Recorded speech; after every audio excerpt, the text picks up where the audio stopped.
అందుకే మహాశివరాత్రి నాడు నిర్వహించేవి ఏవి అంటే ప్రధానంగా రెండిటిని చేస్తారు. ఒకటి ఉపవాసం, రెండవది జాగరణం. ఈ రెండూ చెయ్యడంలోనే శివపూజ అంతర్లీనంగా ఉంటుంది. ఉపవాసము అన్న మాటకు అర్థం ఏమిటంటే, ఉప అంటే సమీపమునందు, వాసము అంటే ఉండుట. దేనికి సమీపమునందు ఉండుట అంటే భగవంతునకు సమీపమునందుండుట.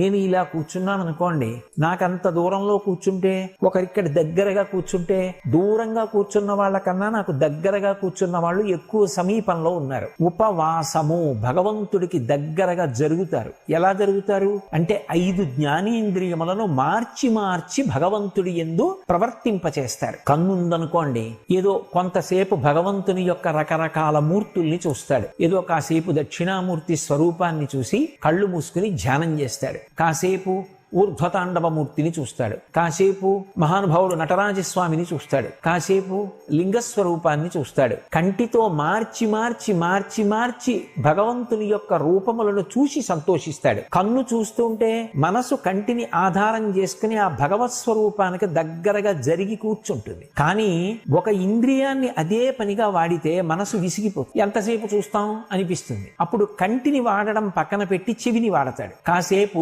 భజన వింటాడు, కాసేపు స్తోత్రం వింటాడు, కాసేపు ఏదో పురాణ ప్రవచనం వింటాడు. కొంతసేపటికి చెవిని వాడగా వాడగా మనసు బడలిపోతుంది. అప్పుడు నాలుకని వాడతాడు. నాలుకని వాడడం అంటే తినడం కోసమని కాదు, ఏదో శ్రీరామ నీనామం ఎంత రుచిరా, ఎంత రుచి, ఎంత రుచి, ఎంత రుచిరా అన్నట్టుగా భగవంతుని యొక్క నామాన్ని పలుకుతాడు. ఆ శంకరుని మీద ఉండేటటువంటి స్తోత్రములను చదువుతాడు. కాసేపు భజన చేస్తాడు. కాసేపు భగవంతుని యొక్క గీతములను ఆలాపనం చేస్తాడు. సంతోషపడతాడు. మళ్ళీ విసుగెత్తుతాడు. మళ్ళీ ఆ నోటిని పక్కన పెట్టి ఇంకొక ఇంద్రియాన్ని స్వీకరిస్తాడు. ఇప్పుడు ఏదో ఆ కన్ను అయిపోయింది, చెవి అయిపోయింది, ముక్కు.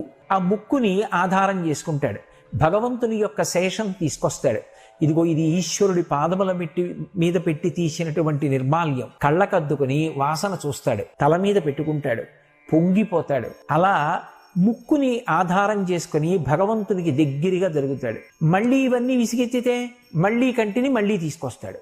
ఇలా ఇంద్రియములను మార్చి మార్చి మార్చి మార్చి భగవంతుడికి దగ్గరగా జరుగుతూ వెడతాడు.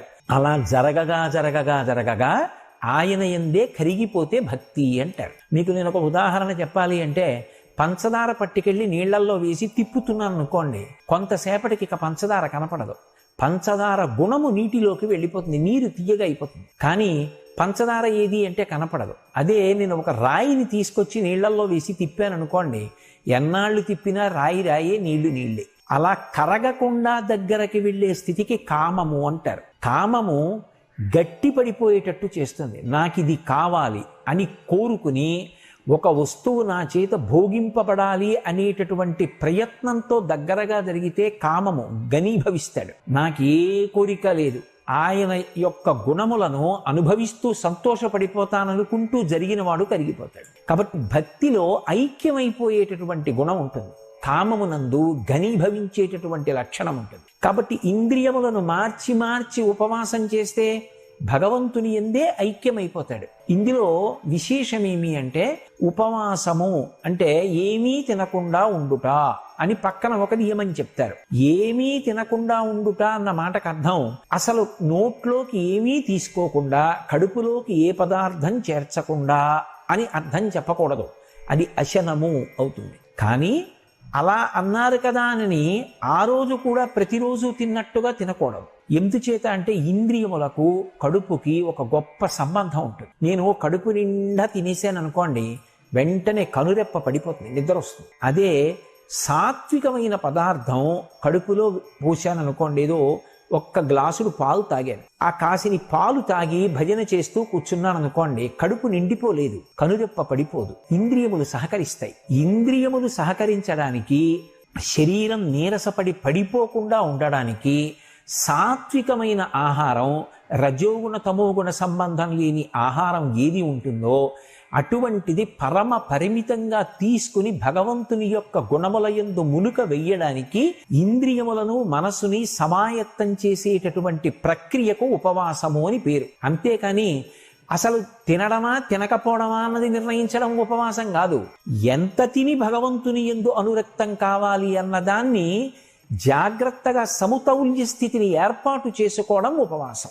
ఈ ఉపవాసం మహాశివరాత్రి నాడు జాగరణం చెయ్యడానికి కూడా ఉపకరణం కావాలి. ఇప్పుడు ఉపవాసం అంటే భగవంతుని కన్నా దూరంగా ఉంటుందా ఉపవాసం? ఏమీ తినకుండా కూర్చుని అక్కర్లేని పనులన్నీ చేస్తూ కూర్చుంటే ఉపవాసం అవుతుందా? అవదు. పాలెందుకు తాగి కూర్చున్నావు అంటే ఏదో అక్కర్లేని విషయాలన్నీ మాట్లాడడానికి కాదు, ఆ రోజున ఇంద్రియములను మార్చి మార్చి భగవంతుని యందు మగ్నం అవడానికి. అది ఉపవాసం. ఇప్పుడు అసలు భగవంతుని యొక్క పూజ ఉపవాసము రెండు వేరుగా ఎందుకయ్యాయి? ఉపవాసం ఉండి పూజ చేయండి అన్న మాట ఎలా వస్తుంది? ఈ పూజ చేసేవారు ఉపవాసం చెయ్యక్కర్లేదు అన్నమాట ఎలా వస్తుంది? రెండూ అసందర్భమే.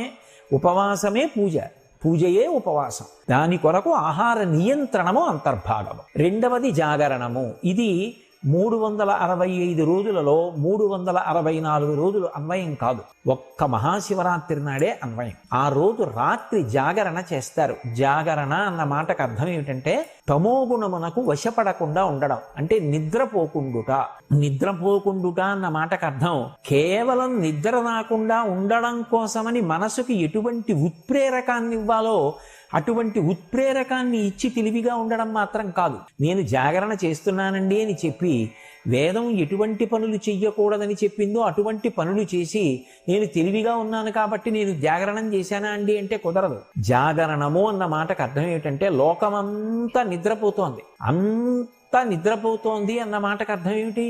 బడలికని తీర్చుకుంటున్నారు. అందరూ బాహ్య ప్రపంచంతో కానీ ఆత్మతో కానీ ఎరుకలేనటువంటి స్థితిలో పడి ఉండగా యోగి ఒక్కడు మాత్రం ఆత్మవిచారణ చేస్తూ ఉంటాడు. దానికి జాగరణం అని పేరు. భగవద్గీతలో చెప్పినట్టుగా యస్యాత్ జాగర్తి సంయమి అంటారు. సంయమి అంటే ఎప్పుడు అంతర్ముఖత్వాన్ని పొందినవాడు లోకమంతా నిద్రపోతున్న వేళ తాను తెలివిగా ఉన్నాడు అని గుర్తు.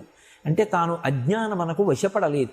అంటే ఆ రాత్రి తెలివిగా ఉండుట అన్న మాటకు అర్థం ఏమిటంటే ఏ చీకటి ఉన్న వస్తువు తెలియకుండా చేసిందో ఆ చీకటిలో తడువుకోకుండా చీకటిని పోగొట్టుకోవడానికి దీపము సహాయంగా తెచ్చుకొనుట. ఆ భగవంతుడి జ్ఞానము కలగాలి అంటే, ఆత్మ అనేటటువంటిది తెలియబడాలి అంటే పుస్తకాలు చదువుకుంటే తెలియదు, భగవదనుగ్రహం చేత ఎరుకలోకి వస్తుంది. నేను ఆత్మ అన్నది అనుభూతిలోకి వస్తుంది. దానికి ఈశ్వరానుగ్రహం కావాలి. ఈశ్వరానుగ్రహం దేనివల్ల కలుగుతుంది? భక్తి చేత కలుగుతుంది. దీనికి ప్రమాణాన్ని అన్వయం చేసుకోవడానికి ఆ రోజు రాత్రంతా కూడా భజనలు చేసి అభిషేకాలు చేసి పూజలు చేసి మార్చి మార్చి ఇంద్రియాల్ని కర్మేంద్రియాల్ని భగవత్ కైంకర్యంలో ఉపయోగించి అసలు నిద్రరాని స్థితిలో నిలబడతాడు. బలవంతంగా నిద్రని నిగ్రహించడం కాదు, తెల్లవారిపోయిందే అన్నంతగా భగవత్ సేవలో గడిచిపోవాలి. ఇప్పుడు అలా గడిచిపోయింది అనుకోండి, దానిని జాగరణ అంటారు. అదే ఈశ్వరానుగ్రహానికి కారణమై జ్ఞానము ఏర్పడి నేను ఆత్మ అన్న అనుభవం అద్వైతానుభూతి యందు నిలబడడానికి కారణమవుతుంది. అప్పుడు అర్ధరాత్రి వేళ జ్యోతిర్లింగం ఆవిర్భవించింది అని అన్వయం. ఆ జ్యోతిర్లింగం వస్తే చీకట్లన్నీ కూడా పోయి, కాబట్టి జన్మానికొక్క శివరాత్రి అన్నారు. ఏ జన్మ అయినా సరే తరించడానికే కదా. అయినప్పుడు జన్మంలో ఏదో ఒక్క శివరాత్రి అయినా మహాశివరాత్రిని చేయకపోతే ఎలా తరిస్తావు? అసలు మహాశివరాత్రి నాడు ఉపవాసం చెయ్యండి, మహాశివరాత్రి నాడు జాగరణ చెయ్యండి. ఈ రెండు మాటలకి అర్థం అది. ఇప్పుడు ఈ రెండు చేసేటప్పుడు ఎవరికి ఎంత శక్తి ఉన్నదో అంత శక్తితోనే భక్తి ముడిపడుతుంది. నేను మీతో ఒక ఉదాహరణ చెప్పాలి అంటే, ఒక మధుమేహ వ్యాధిగ్రస్తుడు ఉన్నాడు. ఆయనకి కడుపులో ఏదో ఒక పదార్థం వేయకపోతే శరీరం పడిపోతుంది. ఇప్పుడు భగవంతుడు ఆయన ఏదైనా కాస్త సాత్వికమైన పదార్థమో పండు ముక్కో తిన్నాడు అనుకోండి, ఆయన ఉపవాసం భంగం అయిపోయిందండి, కాబట్టి ఆయనకి ఏ పుణ్యం రాదండి, ఆయన శివరాత్రి చెయ్యలేదండి అని నిర్ధారించకూడదు. ఆయన శరీరం నిలబడడానికి ఆయనకి అప్పుడు పండు ముక్క అవసరమైంది, ఆయన తిన్నాడు, దోషంలోకి రాదు. కానీ అవసరం లేకపోయినా కడుపు నిండా తినేస్తే దోషం. శరీరం నిలబెట్టుకోవడానికి ఎంత తినాలో అంత తినాలి. కాబట్టి అది ఎవరికి ఎంతవరకు అవసరమో అంతవరకు ఎవరి విచక్షణని బట్టి వాళ్ళు తీసుకుని భగవంతుని యొక్క గుణముల యందు మునుక వేసి ఈశ్వరుని యొక్క అనుగ్రహాన్ని ప్రోధి చేసుకోవడానికి కాలమునందు అత్యంత ఆనుకూల్యత పొందినటువంటి స్థితి కనుక మహాశివరాత్రి పరమ పుణ్యప్రదమైన కాలం. ఒక్కొక్క కాలమునందు ఒక్కొక్క రకంగా ఈశ్వరానుగ్రహం వెదజల్లబడుతూ ఉంటుంది. మహాశివరాత్రి నాడు చేసేటటువంటి ఉపాసన కొన్ని కోట్ల జన్మలకి సరిపడగలిగినంత అనుగ్రహాన్ని ఈశ్వరుడు వెదజల్లేటటువంటి కాలం.